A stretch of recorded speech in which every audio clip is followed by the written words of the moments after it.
My son called me on a Tuesday afternoon, which already felt off. He never calls on Tuesdays. He's got a crew to manage, paperwork to finish, and by the time he's done, he usually just sends a text, "Talk later, Dad," and I understand. I raised him to work hard, and he did. So when his name showed up on my phone at 2:30 on a Tuesday, I sat down before I even answered. "You about ready for me to swing by and grab you?" he said. "Easter's this Sunday. We're doing it at our place this year." I told him sure I'd be ready. I didn't ask questions. I know my son. When there's something to say, he says it. When there isn't, he doesn't. I live alone now in the same house I've had since 1987 in Sudbury, Ontario. My wife passed 7 years ago. It's a small house. 2 bedrooms, a workshop in the back, a driveway that needs resurfacing. I spent 31 years working as a millwright at a nickel processing plant outside the city. My hands show it. My boots show it. I retired at 63 and I've spent most of my time since then in that workshop, fixing things for neighbors, restoring an old Ski-Doo I bought at an auction, keeping my hands busy because idle hands make for a restless mind. My son is 38. He manages a plumbing and heating company in Barrie now. Started as an apprentice, and 19, bought into the business at 32, and runs it with 2 other guys. He's done well, better than well. He married a woman named, I'll call her my daughter-in-law because that is what she is, even now, about 6 years ago. Her family is from Oakville. Her father is a financial advisor. Her mother sits on 2 boards. They have a nice house in a nice neighborhood, and they host Easter dinner every year because their dining room fits 16 people. I know I've never quite fit into their dining room. I figured that up the first time I came to one of their parties and reached for the wrong fork. Not that anyone said anything. No one had to. This particular Easter, I pressed my good flannel shirt. I polished my boots, the dress ones, not the steel toes. I was ready at 10 o'clock Sunday morning. My son said he'd pick me up at 11. He arrived at 5 past. He came to the door instead of honking, which he knows I appreciate. We drove mostly in silence, the comfortable kind. He had the radio on low CBC2, classical music. I watched the highway pass and thought about nothing much. The house was already full when we arrived. My daughter-in-law's parents were there, her sister and her husband, and their 3 kids. 2 couples I didn't recognize. Work friends of her father's, I later gathered. The dining room table was set with the cream-colored dishes they only use for company. Everything smelled like rosemary and warm bread. My daughter-in-law greeted us at the door. She hugged my son first, then turned to me with that particular smile. The one that reaches her eyes but not quite all the way. She took my jacket. She said it was good to see me. She said there was wine on the sideboard and appetizers in the living room, and dinner would be ready by 2. I thanked her and made my way toward the living room. Her father was already in conversation with the couples I didn't recognize. He glanced up when I came in, nodded once, the way you nod at someone whose name you can't quite remember, and went back to what he was saying. Something about interest rates and variable mortgages. I poured myself a small glass of white wine and found a seat near the window. I sat there for a while. I'm not uncomfortable with quiet. I watched the kids play in the backyard. A robin was pulling at the lawn. I thought about the workshop, about the carburetor I'd been rebuilding all week. Then I heard it. It wasn't meant for me. I know that. My daughter-in-law was in the kitchen and she was talking to her sister, and the kitchen doorway was just behind me and she didn't know I was sitting where I was. She said, "He showed up in that flannel shirt again." I asked Marcus to talk to him about it. "It's Easter, not a Tim Hortons." Her sister said something I couldn't hear. Then my daughter-in-law said, "My mother keeps asking why he always smells like a machine shop. I don't know what to tell her." I set my wine glass down on the side table very carefully. I sat there for another moment. The robin was still at the lawn. 3 more pulls and it had a worm. I stood up, straightened my shirt, my flannel shirt, the one I pressed that morning, and I walked back toward the front hallway to find my son. He was coming down from upstairs. He stopped when he saw my face. "Dad," he said, "what's wrong?" "Nothing's wrong," I told him. "I'd like to talk to you for a minute." We stepped outside onto the front porch. The air was cold the way April air in Ontario always is, that particular mix of sun and leftover winter. I told him what I'd heard. Not with anger. Just the words, exactly as they were said. My son stood very still while I talked. When I finished, he didn't say anything for a moment. He looked out at the street. A neighbor was walking a dog. The dog stopped to sniff a patch of sidewalk, and the neighbor waited without pulling the leash. "How long has this been going on?" he asked. "I don't know," I said. "I only know what I heard today." He nodded slowly. He put his hand on my shoulder, just for a second, just the weight of it, and then he went back inside. I stayed on the porch. I thought about leaving. I could call a cab. I could walk to the Tim Hortons she'd mentioned and wait there. But I'm 71 years old and I've never run from anything in my life, so I stood on that porch with my hands in my pockets and I waited. I heard voices inside, not shouting, controlled voices, which in some ways are worse. After about 10 minutes, my son came back outside. "Come on," he said. "Where are we going?" "Back inside. I need you to hear something." My daughter-in-law was standing in the front hallway when we came in. Her face was the color of the cream-colored dishes. Her sister had disappeared somewhere. My son stood between us, not blocking, just present. "I owe you an apology," my daughter-in-law said to me. She said it quietly and she meant it, or at least she was trying to. What I said was disrespectful. "I'm sorry."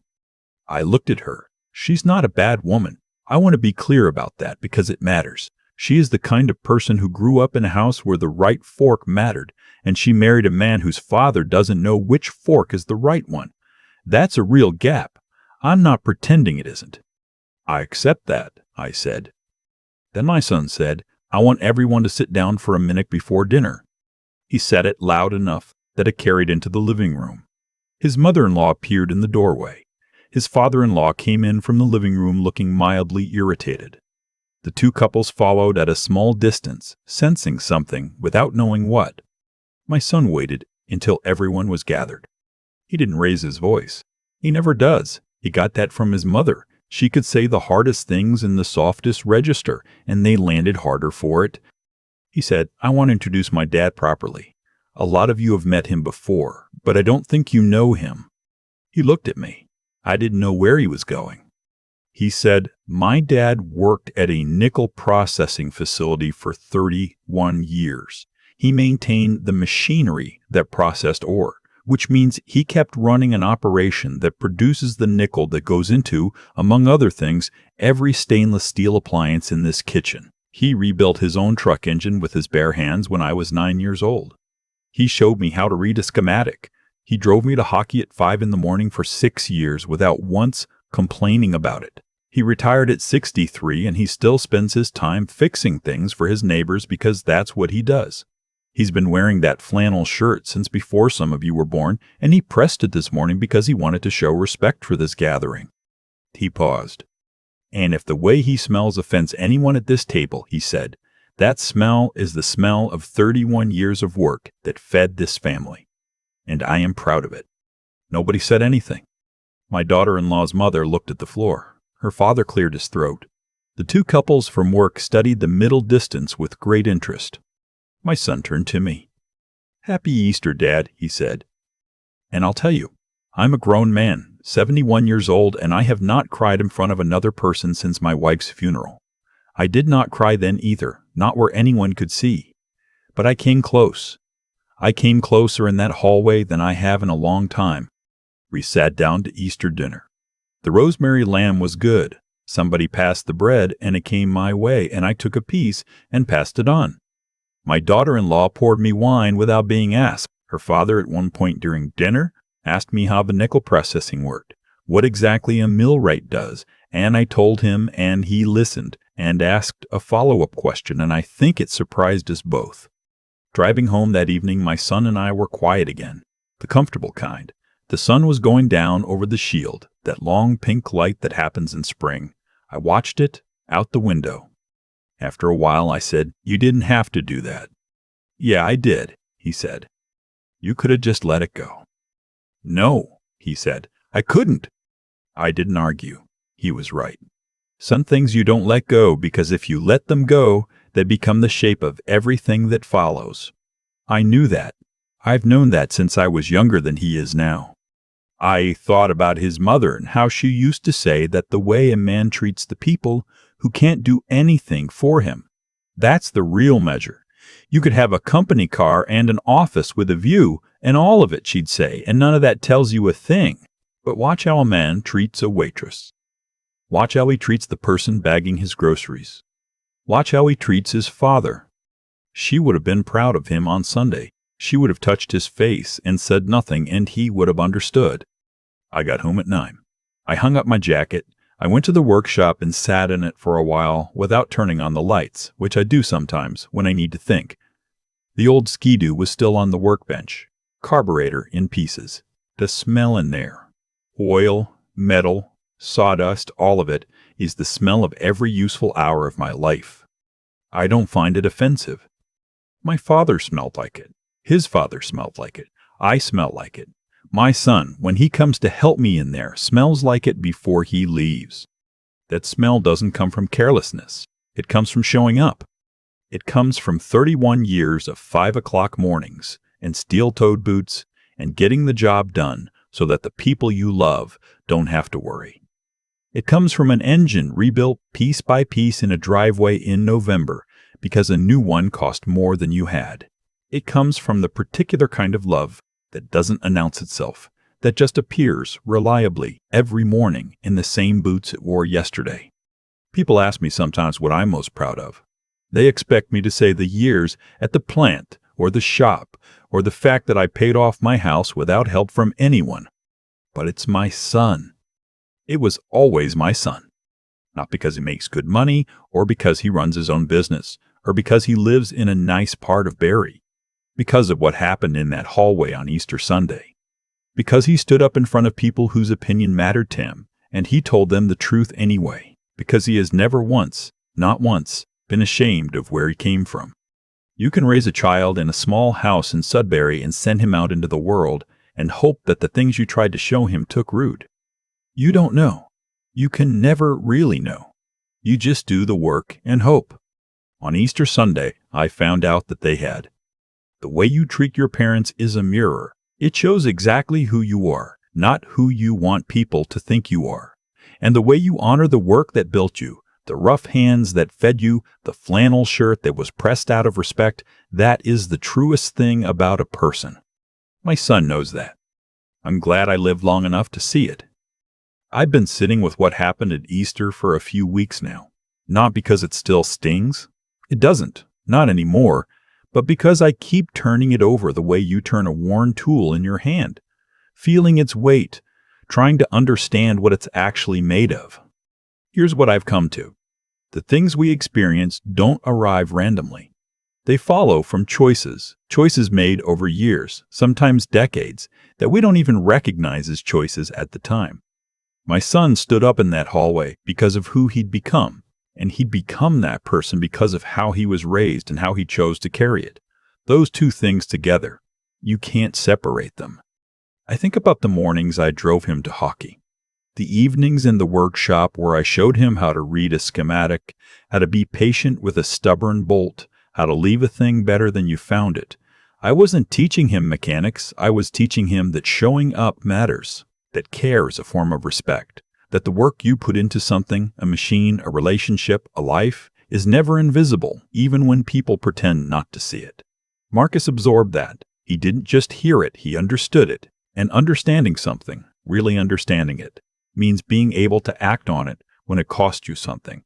That's the difference between knowing a thing and living it. What he did in that hallway took a particular kind of courage. Not the loud kind, not the kind that announces itself, but the kind that stands quietly in front of people whose opinion matters to you and tells the truth anyway. That's harder than most people realize. It's easy to be honest when there's nothing at stake. It's something else entirely when the room is full and the silence lands heavy and you can feel everyone waiting to see what you'll do. He didn't hesitate. That's what I keep coming back to. He didn't calculate. He just spoke. And the reason he could do that, the reason he didn't need to calculate, is because he already knew what he believed. He'd figured that out a long time ago. Not from a book, not from a lecture. From watching, from a workshop in Sudbury, and a truck engine rebuilt in a November driveway, and 31 years of boots at the door before 6 in the morning. He built his understanding of what matters from the evidence of a life, not from the appearance of one. My daughter-in-law is not a bad person. I said it in the story and I'll say it again because I mean it. She grew up in a world where the surface of things counted for a great deal, and that shapes you whether you intend it to or not. What happened at Easter was uncomfortable for everyone, but discomfort, when it comes from the truth, tends to leave something useful behind. I saw it in her face by the end of dinner. Something had shifted. Whether it holds, I don't know. That part is up to her. What I know is this. Dignity isn't inherited. It isn't purchased. It's built the same way everything worth having is built, slowly, in the quiet, by people who keep showing up. My father built it. I tried to carry it. My son is carrying it now. That flannel shirt is still hanging in my closet. I pressed it again last Sunday.